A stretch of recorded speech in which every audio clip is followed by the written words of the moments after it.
I hit my new X-Power peak this season, but I'm not sure that means anything.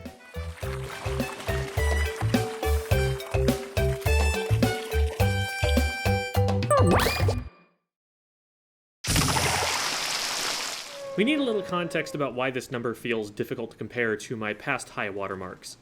For as long as I've been in the scene, the storyline of top-level Splatoon has been the Americas and Europe trying to catch up to the Japanese scene.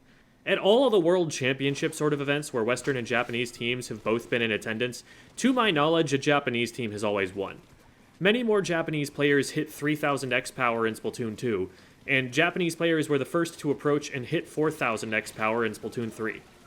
Top players from Japan form pickup teams and beat the most dominant, long-term, practiced teams in the West. Now, like I've said before, this gap exists at top level. Just going by the numbers, statistically speaking, it is very unlikely that you, viewer of this video, are a top-level player. Even if every player I would call top-level watched this video, they would still be outnumbered by viewers who I wouldn't call top-level. Starburst, the top Western team, gets top 5 at pretty much any tournament they enter anywhere in the world. So until you're able to do that, don't complain that the only thing holding you back is the East-West gap. Chances are, you've still got a long way that you can go. But for very strong Western players, solo queue isn't going to offer them much if the practice they're getting is only against a fairly large population of Western players. Most people in X rank aren't even considered mid-level competitive players by the competitive community's definition of mid-level. Even when we get to the higher-ranked players in the West, there's not a lot there for a top competitor. Right now, I'm top 300 in Rainmaker. I'm one of the better players in the matchmaking queue to get matched up against by my Glicko score, but someone on Starburst has precisely nothing to learn from playing against me. They wouldn't even need to think much. They'd just beat me with better mechanics, even if they took fights they should lose on paper.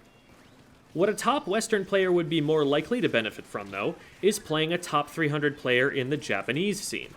Given what little I know of the Japanese scene, I would think someone around that level would have the mechanics that a top Western player wouldn't be able to get away with brazenly pushing forward, and they'd at least have to think for a second about how to approach the engagement. The Japanese scene is very large, and as always happens with larger populations of players, it therefore has a stronger depth chart. So even though it'll be laggier, top Western players have been seeking more and more to compete with and against Japanese players. We've been seeing pickup teams with a mix of Eastern and Western players more often. This is a good thing. This is going to lead to cross-pollination of ideas and give us a more balanced, multifaceted view of the game. And it also means that the Tentatek division of X-Battles feels like a ghost town. In Splatoon 2, where I was, if anything, more competitively active and practicing more often, it was rare and exceptional for me to hit the top 1,000 in any mode at any point in the ranking season. Even early on during placements when lots of people hadn't done them yet, and you could get abnormally high rankings for a day or two. This season, I placed at number 10 in Splat Zones. That placement isn't even a huge improvement for me or anything. I've done better than a 2359, even in Splatoon 2 where it was harder to get higher scores. There was just no one else in the Tentatek division who did better than that. People have largely migrated to the Takaroka division. And I don't blame them.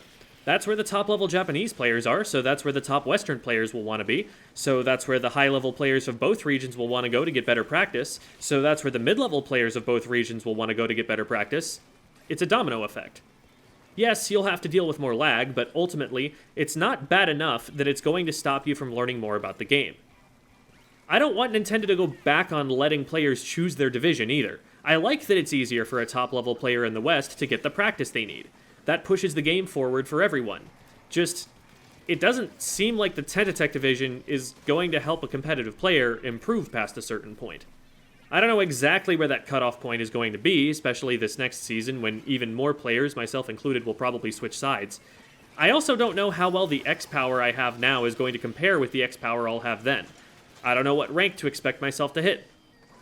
I'm sure there are some players who will set a goal of being the best in Tentatek division, and that will provide the level of challenge they're looking for. That's not necessarily a bad idea. Might make for some good video content at the very least. But for a long time, I've realized that, given the choice, I'd rather be the least skilled person in the room than the most skilled. Then I have more to learn, and I get to be amazed and inspired by the skills of those around me while I learn it. If the stronger players are leaving, and someone like me is able to step up and take over the leaderboard in Tentatek Division, rather than getting a new orange crown for doing the same thing I was doing before, I want to follow the players who are leaving so I have higher to climb. It's at times like these that we need to remember that ranking systems can be skewed by a variety of factors. They depend on a lot of consistently reproduced data to get the numbers right. Creating skewed incentive systems like these will produce effects that make data less consistent than it could have been. A ranking system can work really well at keeping us grounded and objective when the system has had a good amount of consistently produced data fed into it, but it's also important for us to be able to put numbers into context and consider what external factors might be affecting them. I'll probably do a revisit to this video next season to talk about the difference in the experience between the two divisions, but for now, having only played on the one server, all I can say is that I'll have to wait and see. If you've played in both, I'm interested in hearing your experiences in the comments, though forgive me for taking them with a grain of salt, since I have no perspective of my own to weigh them against. Best of luck reaching whatever goals you've set out for yourself to achieve, and we'll talk about this again once I've been able to reconsider mine.